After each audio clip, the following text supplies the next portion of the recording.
Welcome to Future Vision Study Center. In botany class, today we are going to see about the fifth unit. Topic is anatomy and embryology. So in previous class we discussed about the procedure of embryo culture. So last கிளாஸில் பார்த்தோம்னா என்னென்ன procedures வந்து embryo கல்ச்சர்ஸில் வந்து பண்ண முடியும். First வந்து source materials இது பண்ணணும். செகண்ட் பார்த்தீங்கன்னா வந்து சர்ஃபேஸ் ஸ்டெரிலைசேஷன் மெத்தட் பண்ணணும். தென் எக்ஸ்ட்ரக்ஷன் ஆஃப் எம்ப்ரியோஸ் வந்து இது பண்ணணும். ஸோ என்னென்ன ஸ்டெப்ஸ் வந்து ஃபாலோ ஆகுன்னு பார்த்தோன்னா சர்ஃபேஸ் ஸ்டெரிலைசேஷன் ஃபஸ்ட்டு பண்ணுறோம். ஃபஸ்ட்டு பண்ணுறதுக்கப்புறம் வந்து அந்த எம்ப்ரியோ வந்து டிசெக்ஷன்ஸ் ஆஃப் எம்ப்ரியோ பண்ணுறோம்.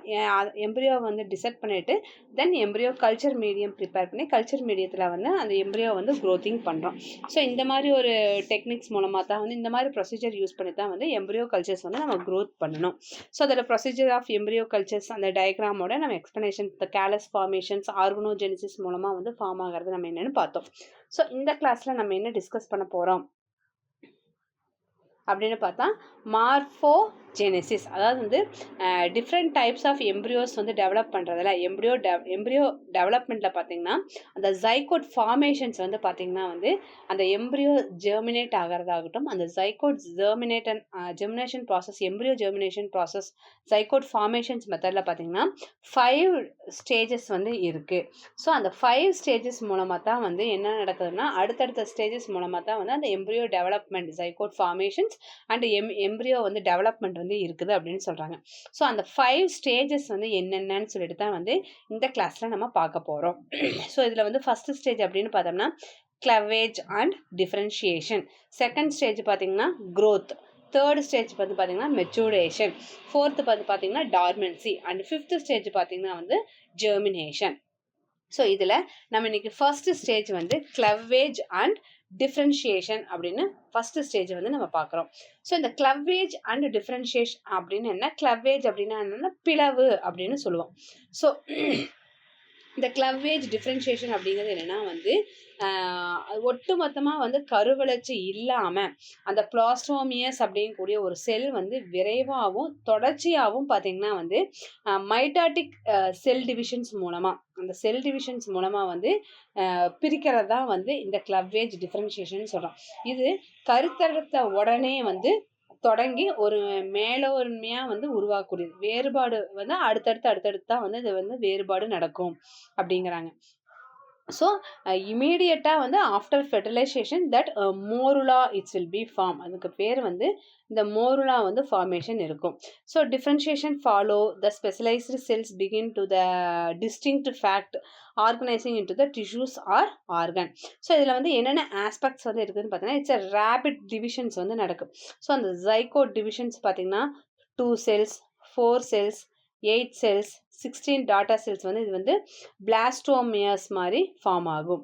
அதுக்கப்புறம் unlike the normal mitosis division there is no significant growth in the total size of the embryo between the divisions. Rather the cytoplasmic divisions வந்து smaller செல்ஸில் தான் நடக்கும்.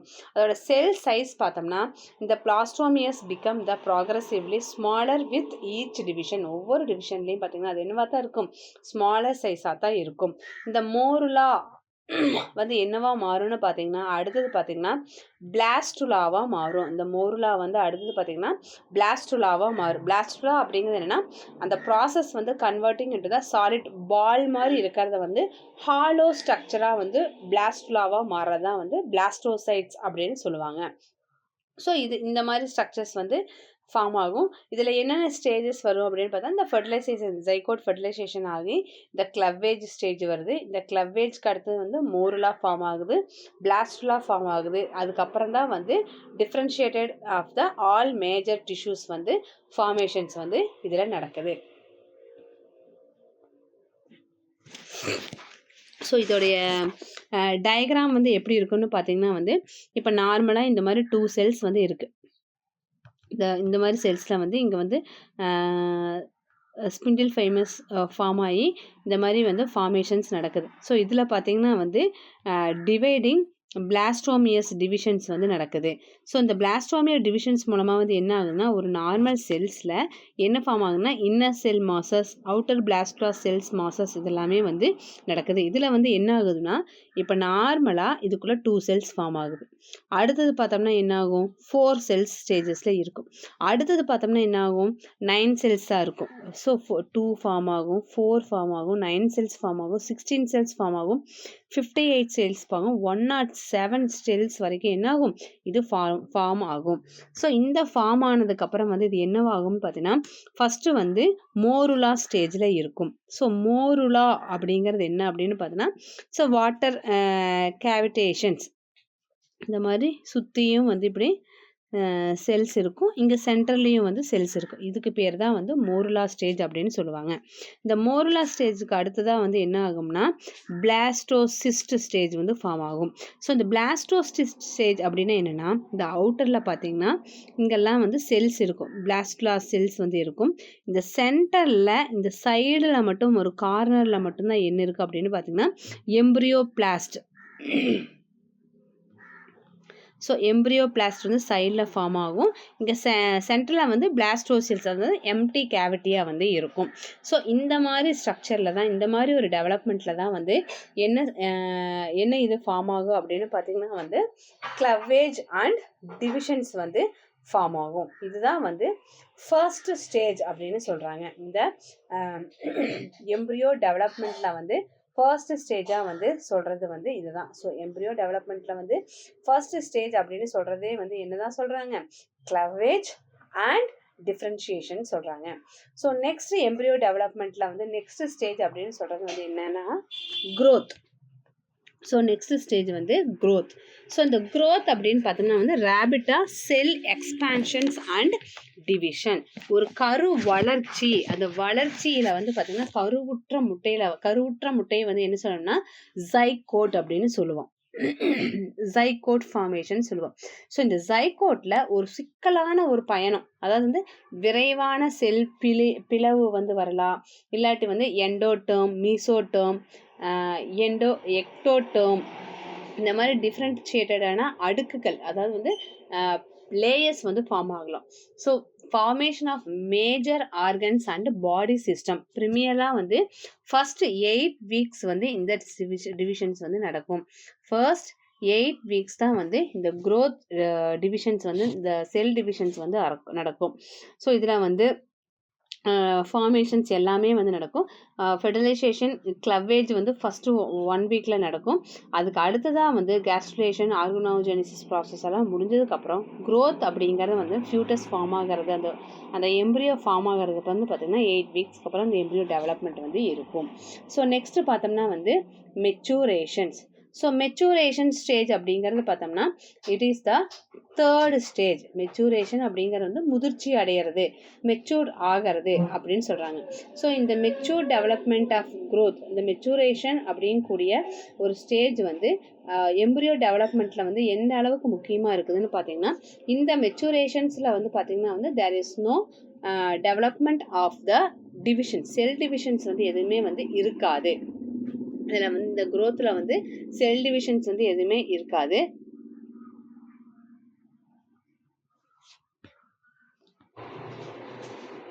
செல் டிவிஷன்ஸ் இருக்காது. த சிந்தசைசிங் அண்ட் ஸ்டோரேஜிங் ஃபுட் மெட்டீரியல்ஸ் வந்து இந்த maturation பீரியடில் இருக்கும். இதில் பார்த்தீங்கன்னா ஃபெர்டிலைசேஷன் ப்ராசஸ் வந்து இந்த 8 வீக்ஸில் வந்து இந்த growth and fertilization process start ஆகும். ஸோ ஆஃப்டர் தட் அந்த பிளாஸ்டா ஃபார்ம் ஆனதுக்கப்புறம் வந்து அந்த ஜெர்மினேஷன் ஸ்டேஜில் தான் வந்து மெச்சூரேஷன் அப்படிங்கக்கூடிய ஒரு ஸ்டேஜஸ் வரும். ஸோ இந்த எம்ப்ரியோ வந்து டெவலப் ஆகிறதுக்கு பார்த்தீங்கன்னா கிரிட்டிக்கல் ஃபேஸஸ் வந்து நிறையா இன்வால்வ் ஆகும். 3 to 8 வீக்ஸ் வந்து டைம் எடுத்துக்கும். ஒன்று வந்து கேஸ்ட்ருலேஷன்ஸ் பீரியட்ஸ்ன்னு சொல்லுவாங்க, அப்புறம் ஆர்கனோஜெனிசிஸ் பீரியட் சொல்லலாம், அதுக்கப்புறம் நியூரல் டியூப் ஃபார்மேஷன் சொல்கிறா, அதுக்கப்புறம் ஃபிசிக்கல் ஃபியூச்சர்ஸ்ன்னு சொல்லலாம். இந்த மாதிரி வந்து டெவலப்மெண்டிங் ப்ராசஸ் வந்து இருக்குது. இதெல்லாம் ப்ராசஸ்க்கு அப்புறம் தான் வந்து செல் டிவிஷன்ஸ் எல்லாமே வந்து ஸ்டாப் ஆகி இந்த synthesising, storage, reserving food materials எல்லாம் எக்ஸ்டென்ஷன் ஆகி மெச்சூரேஷன் ஸ்டேஜஸ்க்கு வந்து போகுது. So dormancy. ஸோ டார்மன்சி அப்படின்னு பார்த்தீங்கன்னா வந்து டெவலப்மெண்ட் அரெஸ்ட் அப்படின்னு சொல்கிறாங்க. ஸோ டார்மன்சி அப்படின்னா என்ன? இதுக்கு முன்னாடி நம்ம வந்து நிறைய டார்மன்சிஸ் வந்து பார்த்துருக்கோம். ஸோ டார்மென்சி அப்படின்னு என்னன்னா ஒரு செயலற்ற நிலை அப்படின்னு சொல்லுவாங்க. ஸோ இது வந்து உறக்க நிலை, இதை ரெஸ்டிங் பீரியட் அப்படின்னு சொல்லலாம். ஸோ இந்த நிலையில பார்த்தீங்கன்னா வந்து டெவலப்மெண்ட் வந்து என்ன ஆகாது, க்ரோ ஆகாது. டெவலப்மெண்ட் வந்து ஒரு அரெஸ்ட் பண்ணி வச்சுக்கிற ஒரு செயலற்ற நிலையில வந்து ஸ்லீப்பிங் பீரியட்ல வந்து அது வந்து அரெஸ்ட் பண்ணி வச்சிருக்கிற ஒரு சூழ்நிலை அப்படின்னு சொல்றான். ஸோ இது வந்து ஹைபர்னேஷன் ஆகலாம், இன்ஆக்டிவ் அப்படின்னு சொல்லலாம், ஃப்ரீஸ், ஸ்டண்டிங் ஸ்டேட் அப்படின்னு கூட சொல்லலாம். ஸோ இந்த இதுக்கு வந்து சீடு டார்மென்சி ஸ்டேட்ஸ் பார்த்தீங்கன்னா அதில் வந்து சீடு வந்து ஜெர்மினேட் வந்து ஆகாது. அதுக்கு தேவையான ஆப்டிமல் டெம்பரேச்சர், வாட்டர்ஸ் எல்லாமே ரெக்யூர் பண்ணி அதுக்கப்புறம் தான் வந்து என்ன ஆகும், it's will be in the viable condition. So next stage அப்படின்னு பார்த்தோம்னா வந்து ஜெர்மினேஷன் ஃபேஸஸ். ஸோ இதுதான் வந்து இருக்கிறதுலே வந்து இம்பார்ட்டன்ட் அண்ட் லாஸ்ட் ஸ்டேஜ் அப்படின்னு சொன்னோம்னா இந்த ஜெர்மினேஷன் ஸ்டேஜஸ் தான். ஸோ இந்த ஜெர்மினேஷன் ஸ்டேஜஸில் என்ன நடக்குது அப்படின்னு பார்த்தீங்கன்னா renewed sell expansions and divisions embryos it's will B growth. So இந்த ஜெர்மினேஷன் ப்ராசஸில் தான் வந்து செல் எக்ஸ்பான்ஷன் ஆகுது, டிவிஷன்ஸ் ஆகுது, அதுக்கப்புறம் வந்து எம்பிரியோ growth எல்லாமே வந்து இந்த ஜெர்மினேஷன் பிளேசஸ்ல தான் இருக்கு. So detailed cultural studies have been revealed the role of suspensors in embryo development. So suspensors is the epimeral structures which is found at the radicular end of the pro-embryo that attains its maximum development by the time of the embryo reaches to the globular stage. And the globular stages வந்து இந்த embryo போறதுக்கு வந்து கரெக்டான ஸ்டேஜஸா இருக்கும். So in some cases the presence of suspensors with the immature embryo is essential for maturity. So இந்த டைமில் matured ஆகாமல் டார்மென்சியாக இருக்கக்கூடிய எம்ப்ரியோஸும் வந்து என்ன ஆகும்னா ஒரு மெச்சூர்ட் ஆகக்கூடிய ஒரு ஸ்டேஜில் தான் வந்து கொண்டு போய் இருக்கும்.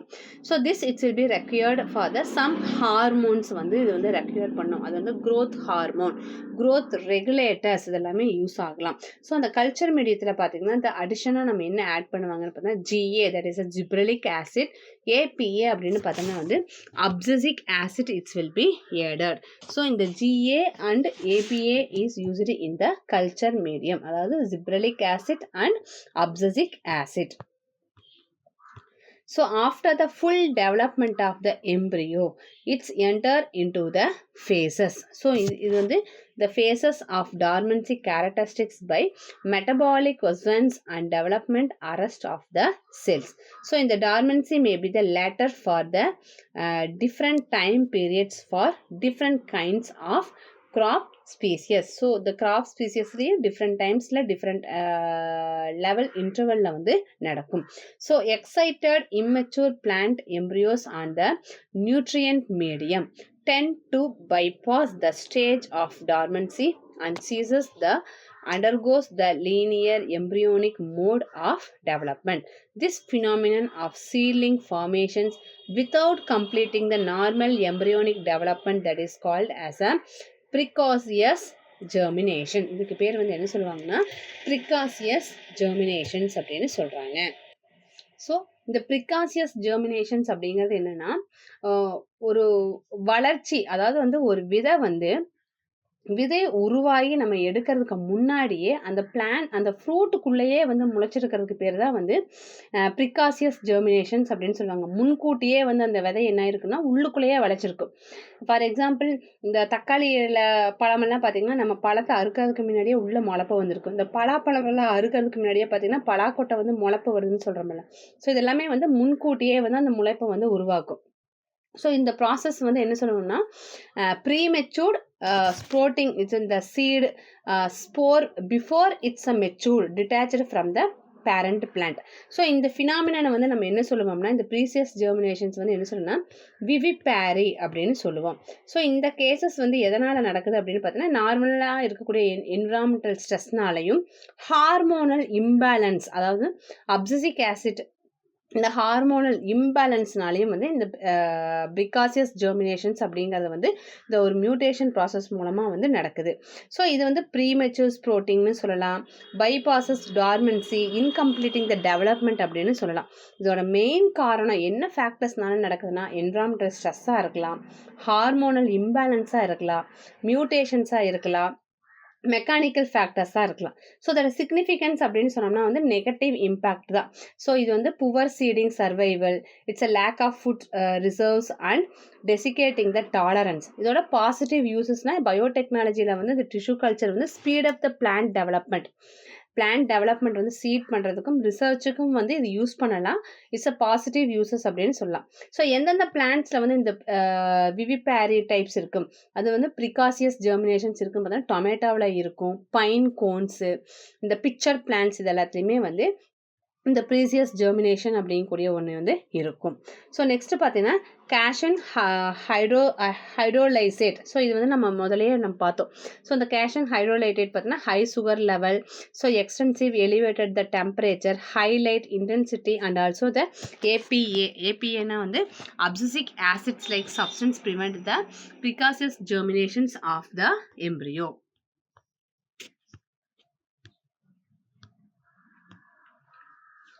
So in many plant species, fully developed seeds containing embryos that lack differentiate into the radicle, blumule and cotyledon.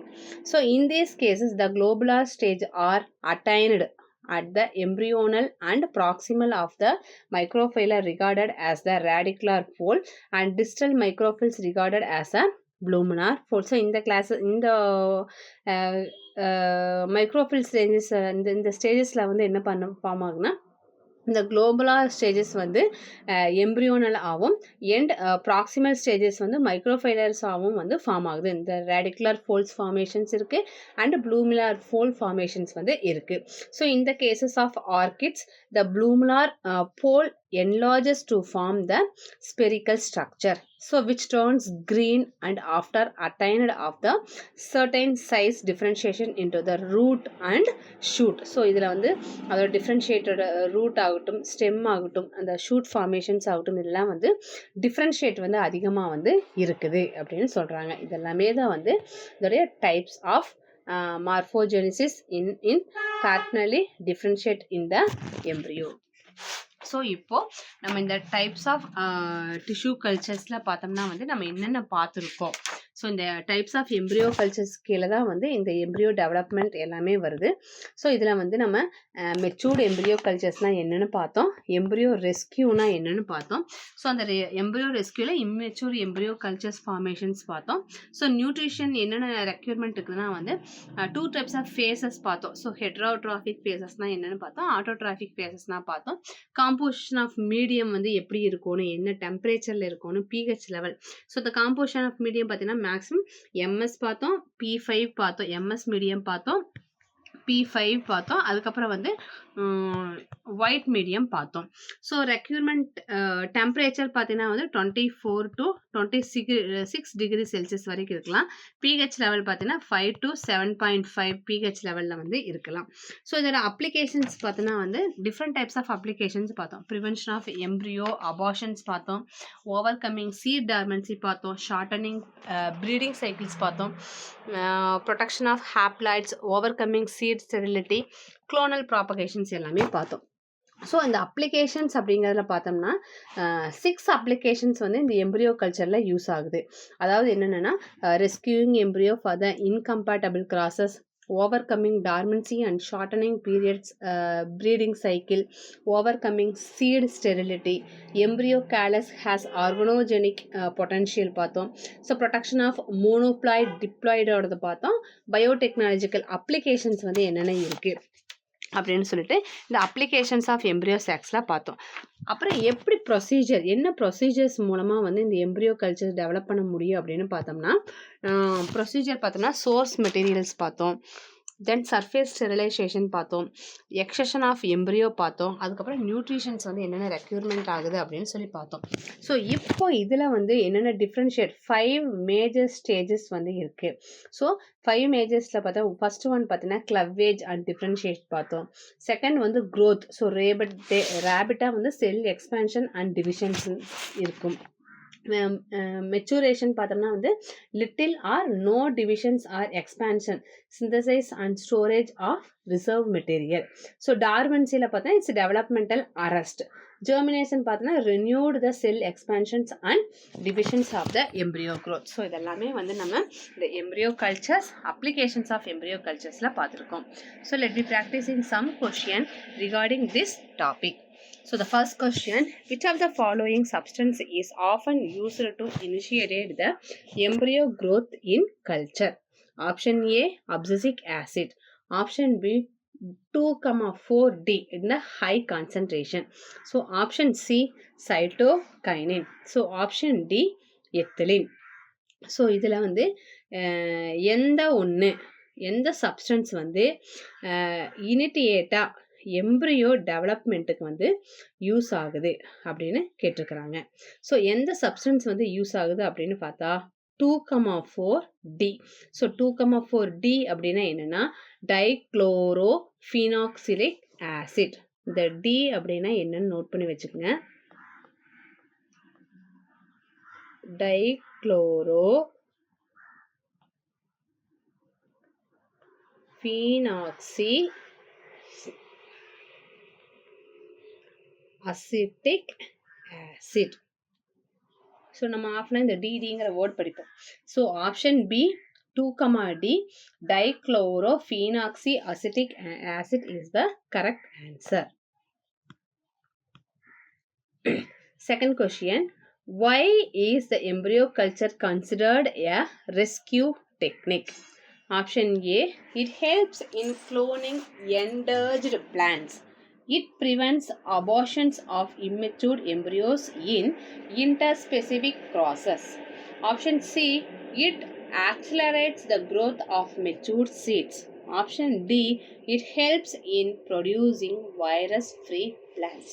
So இது எதுக்கு மெயினாக இது வந்து கன்சிடர் பண்ணுறாங்க இந்த டெக்னிக் அப்படின்னு பார்த்தோம்னா option B, it prevents the abortions of immatured embryos in interspecific crosses is the correct answer. So third question, which of the following is not a common nutrient compound of the embryo culture medium? So இந்த இதில் எது வந்து ஒரு embryo culture mediumல வந்து ஒரு காமனான ஒரு nutrient method கிடையாது?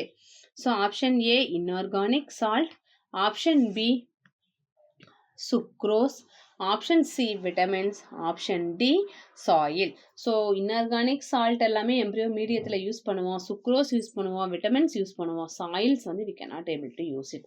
ஸோ சாயில் அப்படிங்கிறத வந்து not a common nutrition comment in the embryo culture medium. So fourth question, what is the purpose of using 70% of alcohol and calcium hypochlorite in this procedure? So நம்ம இந்த tissue culture ப்ரொசீஜரில் வந்து நம்ம பார்த்தோம் alcohol use பண்ணுவோம், calcium ஹைப்போக்ளோரைட்ஸ் வந்து use பண்ணுவோம்னு சொன்னோம். So அதோடைய மெயின் யூஸ் வந்து என்ன, எதில் அது நம்ம யூஸ் பண்ணுவோம்? So option A to induce the mutation, option B to promote the root growth, option C surface sterilization, option D to fix the tissue. So இது எதுக்கு நம்ம யூஸ் பண்ணுவோம்னா சர்ஃபேஸ் ஸ்டெரிலைசேஷனுக்கு தான் யூஸ் பண்ணுவோம். So option C surface sterilization is the correct answer. The fifth question, what is the primary reason embryo culture is used in the deciduous trees? So இந்த embryo cultures பண்ணுறோம்ல, so ப்ரைமரியாக ஒரு reasons இருக்கும் இந்த embryo cultures வந்து நம்ம பண்ணுறதுல.